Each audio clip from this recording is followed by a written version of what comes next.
आभ्याच्या लग्नासाठी एवढ्या गारट्यातून 2 वाघ पुण्याहून घोड्यासारखी गाडी चालवत आले. आल्या आल्या म्हटलं च्या प्या, नाहीतर म्हणणार परव्यानं काय नाही दिलं. वाटतच स्वप्नीला घेऊन धरला आम्ही बोरगावचा रस्ता. हंटर 350 मागं टाकत पोचलो आम्ही बोरगावच्या कृष्णेच्या बंधाऱ्यावर.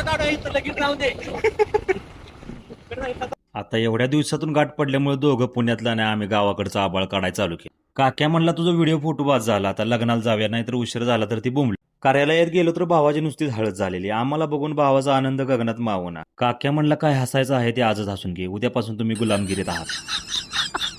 तिकडं आब्याचा आवराय सोडून ह्यांचं काहीतरी चौथच चाललेलं. इकडं आब्याला लग्नाची एवढी गडबड लागलेली काय म्हणतोय बघा. पलीकडे सांगा माझं इकडे झालंय आवरून. एवढा तर मी उतावळा नवरा कुठला बघितलं नाही. काक्यानं खणखणीत आवाजात 2 मंगलाष्टका म्हणून कार्यालयात माहोलच तयार केला आणि शेवटच्या मंगलाष्टकाच्या अक्षदा भटजीला मारून लग्न संपन्न झालं.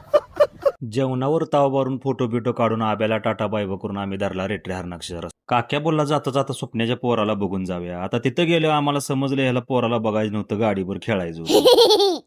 पोरगं पण म्हटलं मला झोपेतून का उठवलं, तुमच्या अंगावर गाडीच घालतो. जाताना आपलं कॅन्सर होणाऱ्या ट्रिपचं प्लॅन करून टाटा बाय बाय केलं.